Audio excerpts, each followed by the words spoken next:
Swayam Prabha. Digital India. Educated India.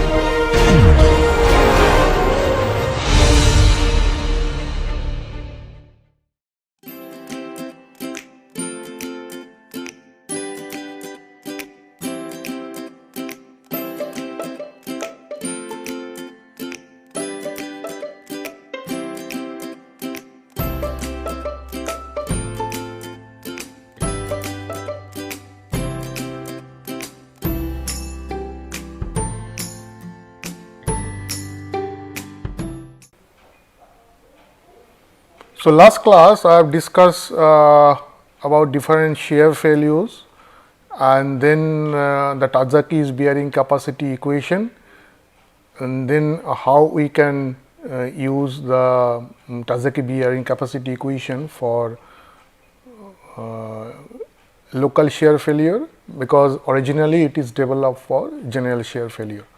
Now, today I will discuss the other bearing capacity equation. So, first I will discuss about the Mehrab bearing capacity equation, then Hansen basic, and then the IS score recommendations.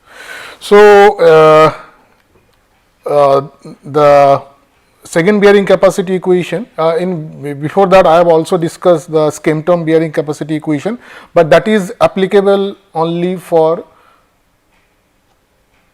clayey soil, and Tazaki's bearing capacity equation can be applicable for clay as well as sandy soil and C5 soil.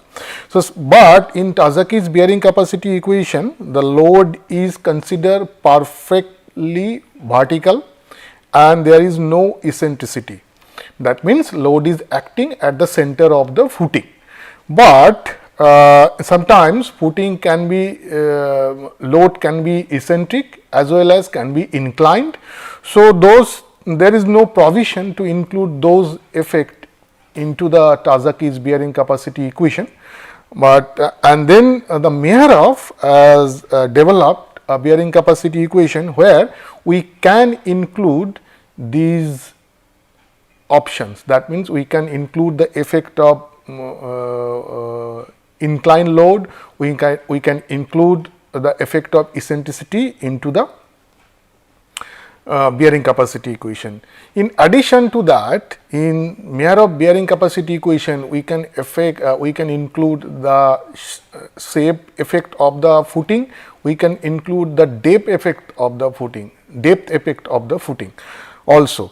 So, this is the Mehrab bearing capacity equation, where this is a general type of equation, because in next bearing capacity theories like Henson, then Basic and IS code, the equation is more or less similar type.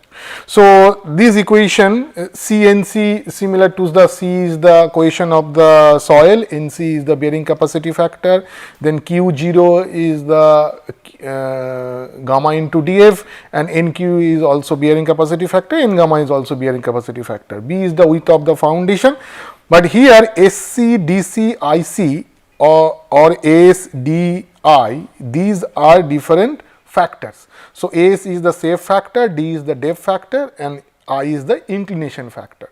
So, that means originally these equations are developed for the surface footing. So, if you have a footing with a depth, then you can incorporate that depth effect into this bearing capacity equation. So, and as I mentioned, then the inclination, if the loading is inclined and different shape of footing like your rectangular footing with different L by B ratio, then the square footing, and also you can include the eccentricity of the loading, that I will discuss in later part of this course, that how we can include the eccentricity of the loading in detail. So, these are the factors, but here the bearing capacity factors NC, NQ, N gamma values are given corresponding to different phi values 0 to 50 degrees. These are the values. This is similar to the Tazaki's bearing capacity factors, those are also, but values are different, because but these are bearing capacity factor, but these factors are coming from these equations. Those are given here, NC, NQ, N gamma, and obviously these equations are originally developed for strip footing. So, for strip footing, this shape factor, all the shape factors are 0. So, this is the bearing capacity equation for Mehrhof, and so these factors can be calculated from this table. The shape factors for any phi value SC can be calculated by using these equations. So, you can use these tables to determine the shape factor, depth factor. I am just explaining that if it is NQ N gamma, then we can use this expression where Kp is the tan square 45 degree plus phi by 2. Phi is the friction angle of the soil, and similarly for SQ, S gamma is equal to 1 if phi is equal to 0 degree. Similarly, we can calculate the depth factor also. dF is the depth of the foundation, B is the width of the foundation, and again for phi equal to 0, dq d gamma is equal to 1, and dc is for any phi, but dq and d gamma if phi is greater than 0. 10 degree. So, either you will get the phi is equal to 0 degree or phi is greater than 10 degree. Most of the cases either it is a cohesive soil, that means your phi is equal to 0, or if it is a C phi soil, then if phi value is greater than 10 degree, then we can use these expressions. And then for inclination factor, this is the R is the load which is inclined, and this R has two components, obviously one is vertical component V, another is horizontal component H. So, and then okay. So, two components, and this alpha is the angle which is making this R with vertical axis or the vertical load. So, that means here alpha IC and IQ will get from this equation, and I gamma you will get from this equation if phi is greater than equal to 0. If phi is equal to 0, then I gamma will be 0 for any for alpha equal to greater than 0. So, alpha is the angle of resultant R measured from the vertical. Remember that alpha is measured from the vertical. Now, as I mentioned that in this equation we can incorporate the footing eccentricity also, but you just note this two lines where it is written that in case of eccentric loading, one can directly use Mehrhof equation with B dash and L dash to compute the shape and depth factor, and B dash in the term half gamma B dash N gamma. So, what does it mean? That as I mentioned, I will discuss this in eccentric loading effect in detail, but when you will what happened due to the eccentric loading, because now loading is not acting at the center of the footing. So, loading is acting outside the center of the footing. So, the effective area of the footing is now not B into L. So, because as the loading is not acting in the center, it is acting in away from the center. So, our effective area of the loading will also decrease. So, now the width will not be B, width will be B dash, because B dash is the effective width in case of eccentric loading, and L dash is the effective length in case of your eccentric loading. So, depending upon which way the eccentricity is, if it is in L direction or it is in B or width direction, or if it is in both the directions. So, based on that we have to determine the effective width and effective length, and then we have to use we have to calculate the effective area also. So, that means now in case of eccentric loading, when we calculate this shape factor and depth factor as per in Mehrhof equation, that means we will not use B or L, we will use B dash and L dash. So, how we will calculate the B dash and L dash, those things will be discussed later on, but now you remember that eccentric loading you have to calculate B dash, L dash, and that B dash and L dash we have to replace in B and L. Okay. So, that means the B or L or both are to be replaced by B dash or L dash or by both in case of eccentric loading during calculation of shape factor and depth factor as per Meyer equation. Clear? So, now another thing is that here in the third term there is a term B. So, in case of eccentric loading we have to take not B, we have to take B dash. Okay. So, these you have to remember. So, these two lines are very important. So, every theory is right now I will give this note and later on I will discuss how these things can be used. So, remember that when you in case of eccentric loading when you compute shape factor and depth factor you use B dash and L dash, that means effective width and effective length, and in terms of B in the third term of the equation you use B dash. Okay. So, next one the Hansen bearing capacity theory. So, it is observed that the cohesive soil Hansen theory gives better correlations than the Tazaki's equation. So, this is the similar type of equation as I mentioned, this is a general type of equation. So, the Hansen's bearing capacity theories, this is the general equation and the NC and NQ values are same as Meyer, but N gamma value is different. So, that N gamma value is given in this table, and remember that for phi equal to 0 this is the equation. Okay. So, phi equal to 0 this will be the equation, because NC 1 plus SC plus DC minus IC plus Q.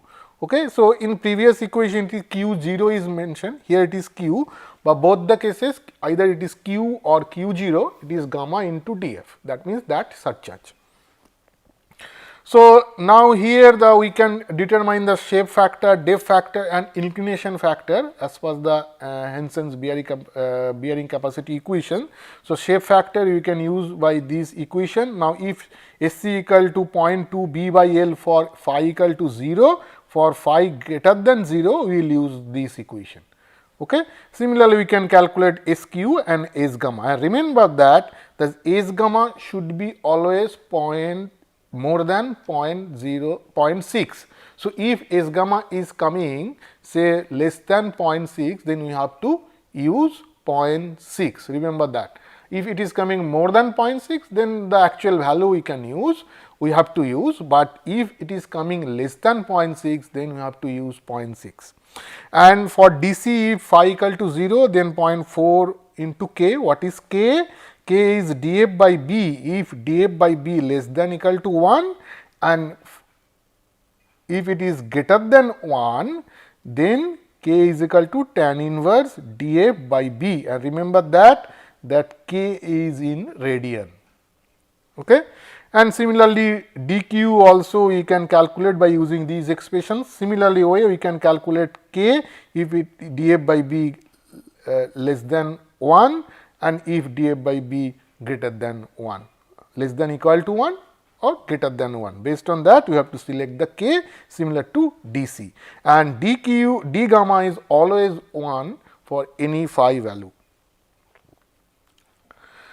Now, this is the inclination factor, we will calculate the inclination factor. So, inclination factor IC, IQ we will get by using these equation, IQ, NQ I will get from the chart, because NQ is similar to the Meyer of NQ. So, from that chart we can get the NQ value, and similarly here also NC, NQ also we will get from the chart, because NC and NQ both are same as suggested by Meyer. So, and this is if phi is greater than 0 degree, and then IC will be this equation if phi is equal to 0 degree, where H is the horizontal component of the inclined load, because inclined load has two components, one is vertical, one is a horizontal. So, H is the horizontal component of the inclined load, and then IQ can be determined by using these expression, and I gamma also can be determined by these expression, and Here two I gamma equation is given. Now, first I gamma equation, if foundation base is not tilted. Suppose if foundation base is tilted, because there is a tilt. Suppose if the foundation base, this is my foundation,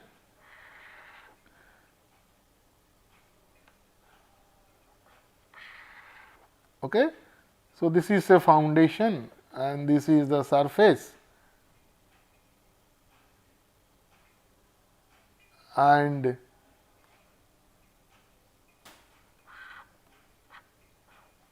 this is the surface, and this foundation is tilted. Suppose it is angle of eta.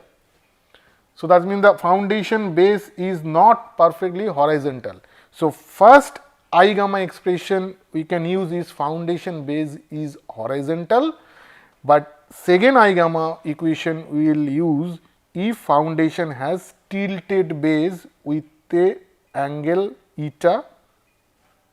Okay. So, that we remember that. So, these are the difference between two I gamma. So, second one we will use for if foundation has tilted base, that means foundation is not perfectly horizontal, foundation has a tilt. Okay. So, if the tilt is there, then we will use this equation. So, later on I will discuss detail about the tilted base foundation. So, in that time we will use the second I gamma expression. And then few things you have to note, that one, that there is a term A dash. So, A dash is the effective area. So, if your loading is not eccentric, then obviously A will be equal to A dash. A dash is the effective area, B dash is the effective width, L dash is the effective length.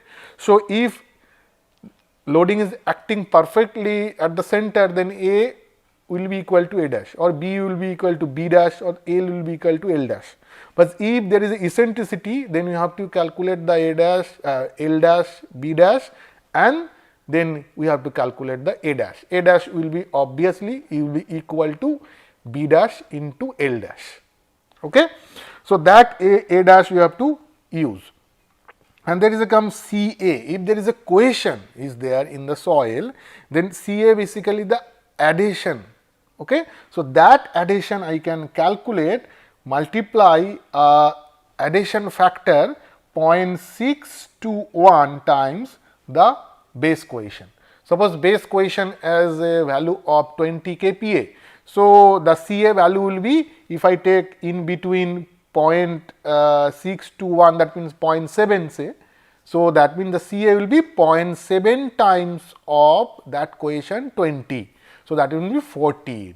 So, Ca value will be 14 if I take addition factor is 0.7 and the cohesion value is 20 kPa. So, that Ca value will be 14 kPa. So, you can take any value in between 0.6 to 1. If it is anything mentioned in the question, then you have to use that value. Otherwise, during design you can use any value in between 0.6 to 1 times the base cohesion, the cohesion which is acting at the base of the footing. Because another one is, as mentioned, H is the horizontal component of the inclined load, V is the vertical component of the inclined load. And one thing is mentioned, the original expression given by the Henson, this exponent was given 5. Okay. So, later on many researchers have observed that this is a very higher value. So, now they have suggested a lower value of this exponent, and that value is suggested that 223 for IQ and 324 for I gamma. Instead of using 5, you can use in any value in between 2 to 3. For IQ you can use 2 also, you can use 2.5, you can use 3 also in case of IQ, or in case of I gamma you can use 3, 3.5 or 4. Okay, slightly lower value, but as the original equation is given 5. So, in my all the example problem I will use 5, but if in your question if it is mentioned that you use this is the exponent value that you have to use. If nothing is mentioned in the question, then you can use the 5 directly, okay, or you have to use the 5 directly if nothing is mentioned. If nothing is mentioned, you use 5. If any value is mentioned within this given range, then you have to use that value. On in your design purpose, you can take any value in between the given range, or you can use the 5 also, but as it is suggested these ranges, so you can use this range. But my example problems, I will use 5, and if nothing is mentioned in the assignment problem or the question exam question, you have to also use 5, but if any value is mentioned, then you have in the question, then that value you have to use. And note another important thing, that in case of eccentric loading, again like the Meharov, that one can use Hansen equation with B dash and L dash to compute the shape and inclination factor. So, remember that here, because different theory has suggested different approach to take care the eccentric loading effect. As in Meharov approach, what was the thing, that you use B dash and L dash to compute shape factor and depth factor, okay. But in as per Hansen theory, that you use B dash and L dash to compute the shape factor and inclination factor, but for depth factor calculation, even if for eccentric loading you use B and L, not B dash and L dash, okay. So, that is mentioned here, because in inclination there is A dash, so that you can use as B dash L dash, but B and L to compute the depth factors, okay. So, that means you have to use B and L to compute the depth factor as per the Hansen bearing capacity equation for eccentric loading, but to compute shape factor and inclination factor, you have to use B dash and L dash or effective areas. But when in the third term of the equation, you have to use B dash, okay, or L dash. Later on I will discuss why I have mentioned L dash, okay, because in Tazaki Meharov equation I am given only B dash, but here I have given B dash or L dash. Why is that? Why it is B dash or L dash? Because in Hansen equation there is a provision that you can incorporate the effect of horizontal loading direction also.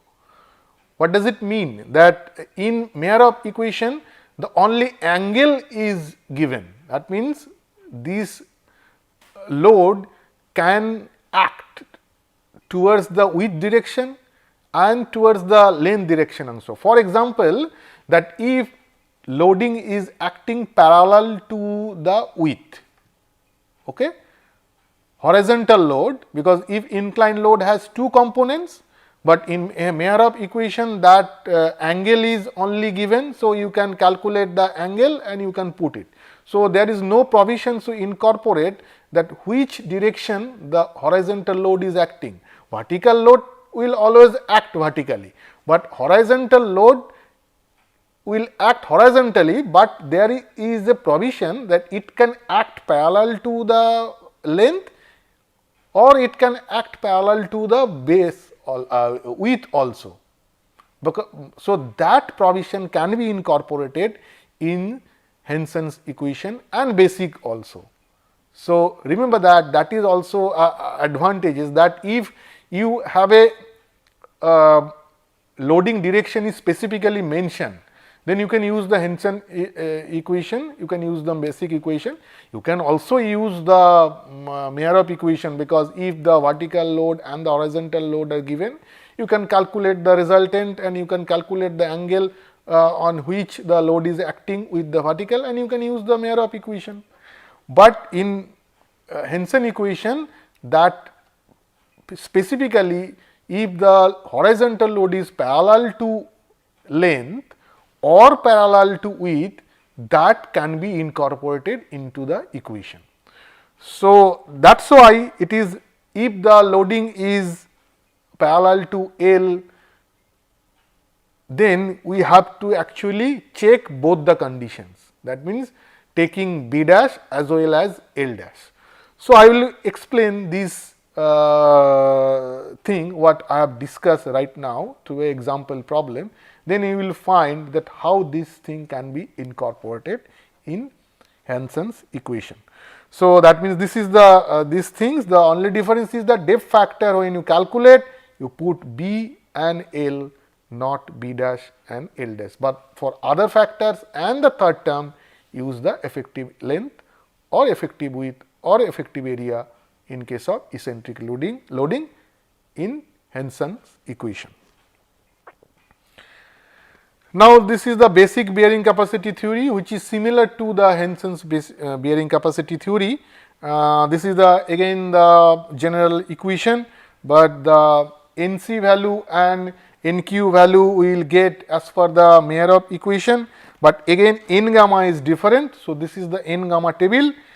From here I will get the value of N gamma corresponding to different phi value, and this is the table by which is similar to the Hansen's theory, but remember that in case of Hansen's, if phi equal to 0, a particular equation is given, but here it is not given. So, that means if you use the Hansen's equation for phi equal to 0, then the table that is given. So, you have to use that table, then you have to use the equation which is given for phi equal to 0. But here in Hansen and basic, you can see that type of equation is not given for phi equal to 0. It is a general equation where you can use these factors. So, that means SC value you can calculate by using this value. Then SC is 1 for strip footing, because for all the values safe factors are 1 for strip footing, and SQ we will get by using this equation, S gamma we will get by using this equation, and again S gamma should not be less than 0.6.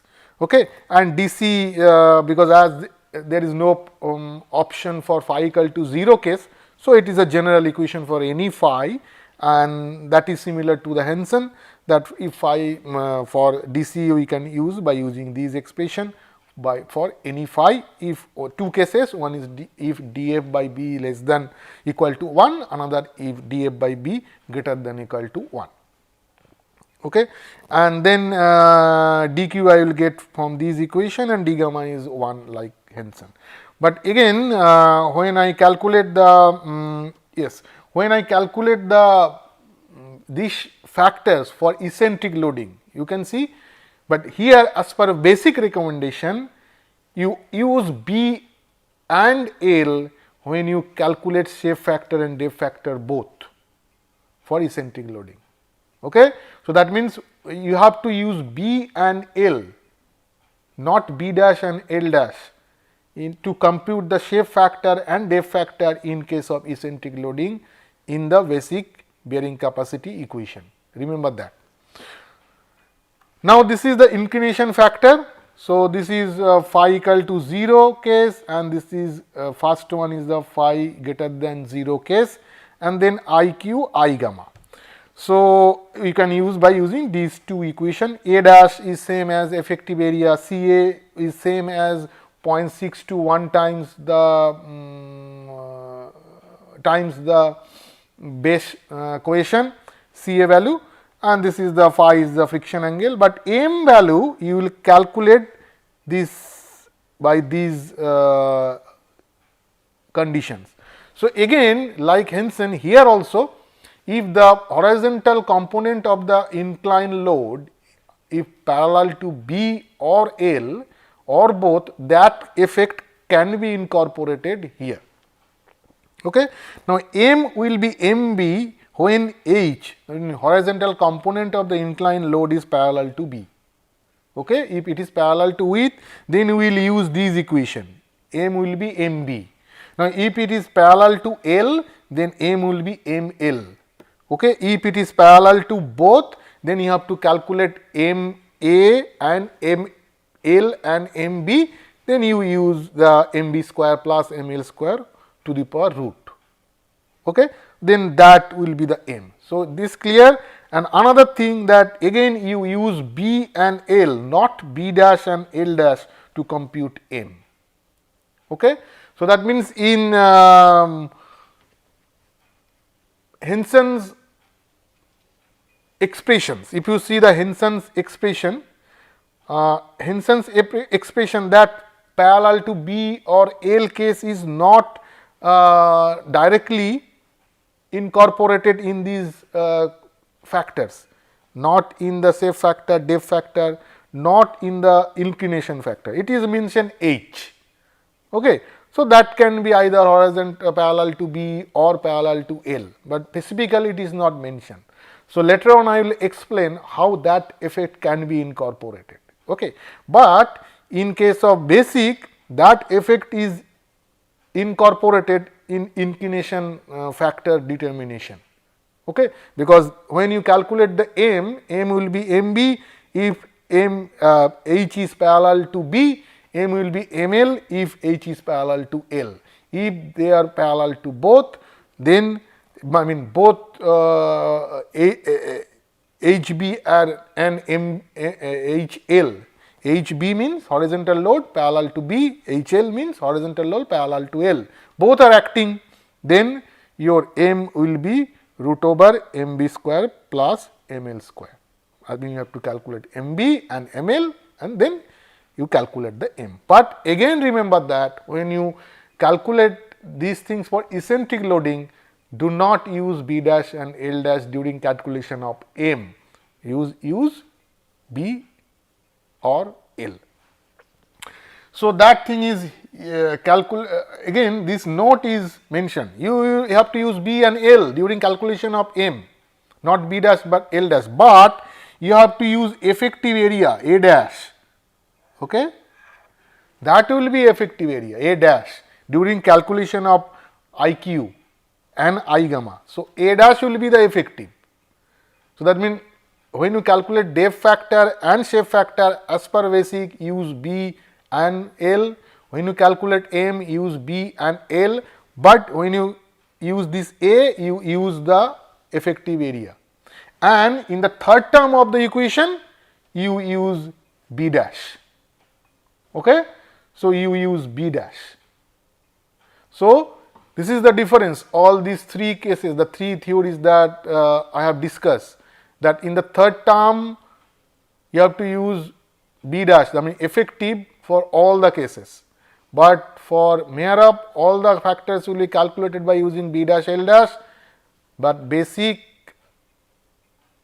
I mean factors will be calculated considering B and L except the A, where you have to consider the A dash, and Henson you have to calculate all the factor by considering effective length or width or area except the depth factor.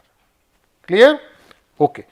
So, now in the next class I will discuss the first IS method, because our IS code recommendation, what is our IS code recommendation, then I will solve few example problems and the other effects like if the loading is inclined, if the loading is eccentric, or a compressibility effect in the bearing capacity equation.